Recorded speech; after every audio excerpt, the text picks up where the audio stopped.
మీరు ఎలాంటి బిజినెస్ చేస్తున్నా ఏఐ టూల్స్ ద్వారా మీ బిజినెస్ ని డబుల్ చేసుకోవచ్చు. జస్ట్ 49 రూపీస్కే ఏఐ టూల్. నమస్తే, వెల్కమ్ టు సుమన్ టీవీ. ప్రస్తుతం మనతో పాటు ఉన్నారు బిజినెస్ అనలిస్ట్ నంది రామేశ్వరరావు గారు. నమస్తే సార్. సార్, అధ్యక్ష పదవి నుంచి దిగిపోతున్న జో బైడెన్ H1B వీసా నిబంధనల్ని తేలిక చేశారు. మరి ఇండియన్స్ అందరికీ కూడా గుడ్ న్యూస్ అంటున్నారు. దీన్ని ఎలా చూడొచ్చు అంటారు? డెఫినెట్గా గుడ్ న్యూస్. ఎందుకంటే అంతకుముందు ట్రంప్ ఆల్రెడీ కష్టాలు ప్రకటించాడు. అంటే జో బైడెన్ నార్మల్గా దిగిపోయే ముందు ఇలాంటి డెసిషన్ తీసుకుంటాడని ఎవరు ఊహించలేదు. ఎందుకంటే ఆయన ఏమంటాడు, H1B వీసా ప్రాసెస్ని, ప్రొసీజర్ని అంటే లిబరలైజ్ చేశాడు, ఫ్లెక్సిబుల్గా ఎవరికి ఇబ్బంది లేకుండా ఈజీగా అయిపోయాడు. అదే 2 నెలల ముందు చేయడం, 2 నెలలు 1 నెల ముందు, ఆల్మోస్ట్ 1 మంత్ ఉంది, 30-40 days. సో అది చేశాడంటే మేబీ ఉన్నప్పుడు కొన్ని పనులు జరగలేదు అనుకునేవాడిని, నాకున్న ఒపీనియన్. మార్కెట్లో మంచిగా చేసుంటే ఆయన మళ్ళీ ఎలక్ట్ అయి ఉండేవాడు. కొన్ని దాంట్లో బ్యాక్లాగ్ ఉంది. సో దాన్ని కొద్ది కవర్ అవుతుందేమో అనే ఉద్దేశంతో ఇంట్రడ్యూస్ చేసి వెళ్ళే ముందు ఒక మంచి పని చేసిపోదాం. చాలామంది మీరు చూసుకుంటే, నేను రియల్ లైఫ్లో మొదట చాలా మైజర్గా ఉంటారు, ఖర్చు పెట్టరు.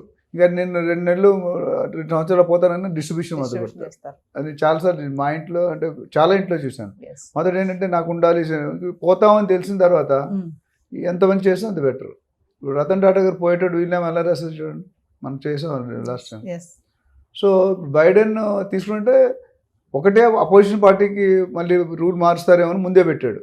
ఆ తర్వాత ఆయన ఉంచుతాడా మారుస్తాడా అనేది డిఫరెంట్. నేను ఉన్నంతకాలం అయితే ఉంటుంది.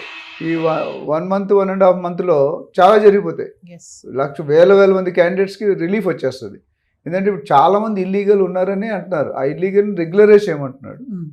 సో బైడెన్ ప్రభుత్వం ఎప్పుడు కూడా రిపబ్లిక్ కాకుండా డెమోక్రటిక్ కాబట్టి, అయితే మా అమెరికాలో ఇప్పుడు ఓట్లు వేసినట్టు కూడా పబ్లిక్ కూడా ఎవరైతే డెమోక్రటిక్ వేసారో వాళ్ళు రిపబ్లిక్ వేసారు ఈసారి. ఎందుకంటే they are not happy with ఇప్పుడు సేమ్ కేసీఆర్ గవర్నమెంట్ చూసాం, అక్కడ వైఎస్ జగన్ గారి గవర్నమెంట్ చూసాం. They lost the elections. ఎందుకంటే దే సీ ఓటే మన సీట్లో కూర్చోబెట్టడం తీయడం ఒకటే టైం పడుతుంది, ఎందుకంటే తక్కువ టైం పడుతుంది. They are not happy with the activities, చేసే policy procedure. Then they will have a hydra చూసాం మనం ఎంత బ్యాక్లాగ్ అయింది.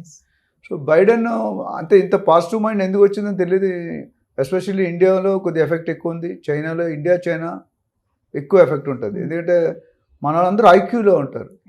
అయితే అక్కడ చాలామంది ఏమవుతుందంటే ఇల్లీగల్గా వెళ్ళి, ఇప్పుడు రెస్టారెంట్స్, పెట్రోల్ పంప్స్, హాస్పిటల్, ఇట్లో they do not gone through correct procedure, ఇల్లీగల్గా ఎంట్రీ అయిపోయారు. మన మస్ గారు కూడా అదే అందుకని అపోజ్ చేస్తున్నారు. అది మన నెక్స్ట్ వీడియోలో మాట్లాడదాం. సో దీనివల్ల ఏమవుతుందంటే ఎవరైతే బార్డర్లో ఉన్నారో, లాస్ట్లో ఉన్నారో వాళ్ళు జంప్ అయిపోతారు. అంటే బార్డర్ డైరెక్ట్ లోన్కి వెళ్ళిపోతారు. బార్డర్లో ఆపేశారు. సో F1 వీసాని కూడా H1B కింద కన్వర్ట్ చేసుకోవడానికి కొన్ని ప్రొసీజరల్ ఆస్పెక్ట్స్ మారుస్తున్నారని నేను. అంటే స్టూడెంట్ వీసా కూడా ఇప్పుడు ఈజీ అయిపోతుంది అంటారా సార్? అంటే ఈయన చెప్పిన పాలసీ బట్టి ఈజీ అవుతుంది. బట్ ఇది ఎంతకాలం నిల్చుంటుంది లేదంటే ఇట్స్ క్వశ్చన్ మార్క్. ఎందుకంటే అపోజిషన్ పార్టీ అంటే అర్థం ఏంటి, రూలింగ్ పార్టీ చేసేది అపోజ్ చేయడం, అపోజిషన్. అందుకని అపోజిషన్ పేరు వచ్చింది. ఇప్పుడు బైడెన్ పవర్లో ఉన్నాడు కాబట్టి చేస్తున్నాడు. రేపు ట్రంప్ వచ్చాక మార్చొచ్చు కదా. ఫార్మాసిటీ అని తీసేశారు నెక్స్ట్ సీఎం వచ్చి. So they have their own authority.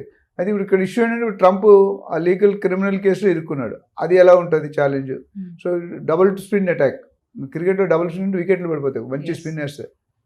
అట్లా ఇక్కడ ఏమైందంటే అటు ఒక ప్రాబ్లం ఉంది, ఇటు ఒక ప్రాబ్లం ఉంది. ఈ మధ్యలో జో బైడెన్ పాజిటివ్ స్టెప్ తీసుకున్నాడు. ఇన్ని రోజులు ఎందుకు తీసుకోలేదు? సో ఇప్పుడు ఉన్న మన ఎలక్షన్లో కేసు కూడా ఇండియన్స్ ఎక్కువ మంది ఉన్నారు క్యాబినెట్లో. ట్రంప్ క్యాబినెట్లో ఇండియన్స్ ఎక్కువ మంది ఉన్నారు. కమలా హ్యారిస్ వస్తారు అనుకున్నారు, రాలేదు. సో స్టూడెంట్స్కి మంచి చేయాలి, వెళ్ళేటప్పుడు కనీసం నా పేరు గుర్తుపెట్టుకుంటే మేబీ ఆ సెంటిమెంటల్గా ఉండొచ్చు. కనీసం ఏది చెప్పని ఇది ఒక్కటి చేస్తే కొంటే ఆల్ ఓవర్ వరల్డ్ పేరు వస్తుంది. ఎందుకంటే there are lakhs of people migrating into every year. మాకు తెలిసి వీసాలు అయితే వాళ్ళు 65,000 మామూలుగా ఇస్తారు, 20,000 అడ్వాన్స్ లెర్నింగ్కి ఇస్తారు. అంటే టోటల్గా every year 85,000 visas are being issued.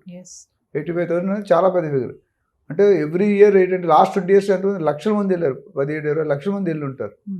So అది ఏంటంటే ఇప్పుడు పాత సిటిజన్స్ ఎవరైతే గ్రీన్ కార్డ్ వచ్చేసి సిటిజన్షిప్ ఉందో వాళ్ళకేం ఇబ్బంది ఉండదు. ఇవంతా కొత్తగా ఇల్లీగల్ వెళ్ళి ఇప్పుడు అక్కడ జాబులు కూడా కష్టం అవుతుంది కదా. అంటే ఇదంతా టెంపరీ అని అంటారు సార్ మీరు? నాకు టెంపరీ అనిపిస్తుంది. ఎందుకంటే మన ఇండియాలో లోపలికి నాకు అక్కడ లా కంప్లీట్ ఐడియా చూసిన దాన్ని బట్టి అయితే ఆపద్ధర్మ ముఖ్యమంత్రి అంటే ఈ cannot take any major decisions. మరి ఇది మేజర్ డెసిషనా మైనర్ డెసిషన్ తెలియదు. డెసిషన్ అయితే తీసుకున్నాడు. బట్ ఏదేమైనటికి it's good news for the world. ఎందుకంటే ఆయన ట్యాక్స్లు పెడతానంటాడు, ఈయన లిబరలైజ్ చేస్తాను. అంటే రెండు నార్త్ సౌత్ నడుస్తున్నాయి. ట్రంప్ గారు ఏమంటే నేను రాగానే టైట్ చేస్తాను, ట్యాక్స్ 100% వేస్తాను, మీరు ఎవరైనా చెప్పిన మాట వినకపోతే వాళ్ళు పెనాల్టీ వేస్తాను, క్లోజ్ చేస్తాను, ఇవన్నీ అంటున్నాడు. అక్కడ వచ్చేసరికి ఆయన ఓపెన్ చేస్తున్నాడు, ఈయన క్లోజ్ చేస్తుంటే ఆయన ఓపెన్ చేస్తున్నాడు. సో ఏ విధంగా చూసుకున్నా as far Indians are concerned or Chinese are concerned it's a good positive step because he's liberalising the process. ఇల్లీగల్గా ఎవరున్నారో లీగల్గా మారే అవకాశం ఉంది. స్టూడెంట్ విషయాలు ఎవరున్నారో వాళ్ళు H1Bకి వచ్చే అవకాశం ఉంది. సో అందులో ఎంటైర్ ప్రొసీజర్ కొద్ది మార్పులు చేర్పులు చేసి పాజిటివ్గా వెళ్తున్నారు. వీ విల్ హోప్ దట్ ఆ డెసిషన్ నిల్చోవాలని ఆలోచిద్దాం. మరి ట్రంప్ గారు తీసేస్తే మనం ఏం చేయలేం.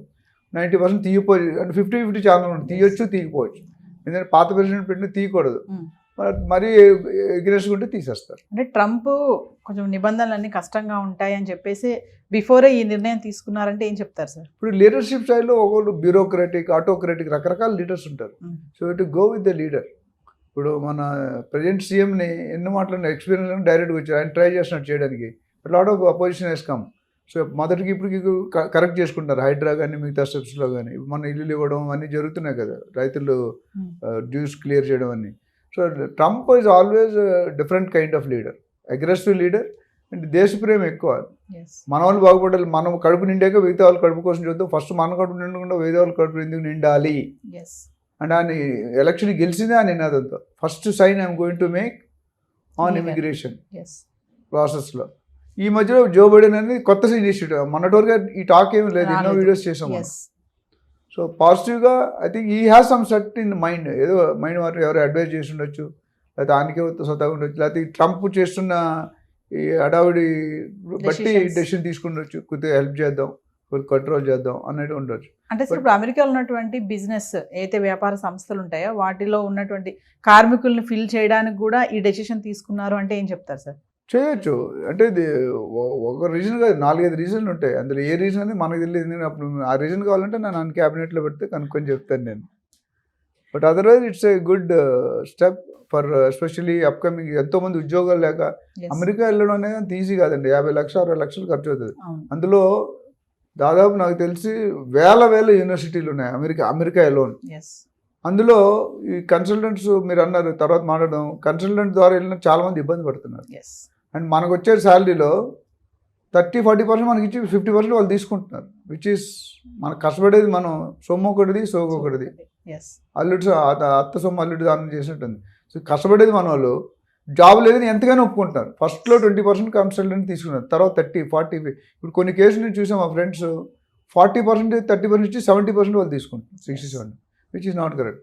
సో ఇవన్నిటికీ ఒక స్టెప్ ముందుకు వేసాడు అనుకోవచ్చు. మనం చేస్తార్థం ఒక స్టెప్ ముందు వేసాం ఆలోచించి. మేబీ ఆయన intention at least people will appreciate before is getting down as president. అంటే ఏదేమైనా చట్టపరమైన అడ్డంకులు తొలగుతాయి అంటే ఏమంటారు సార్ ఫైనల్గా నిర్ణయంతో? ఈ మిగతా ఫుల్ టైం చెప్పలేను కానీ 40 రోజులు 30 రోజులు అయితే మాత్రం పక్కా ఉంటుంది. ఎందుకంటే మార్చలేడు, ఆయన ప్రెసిడెంట్ అయిన తర్వాతే కదా మార్చాలి. సో అది wait and watch. We cannot tell 100% now. Thank you. Thank you.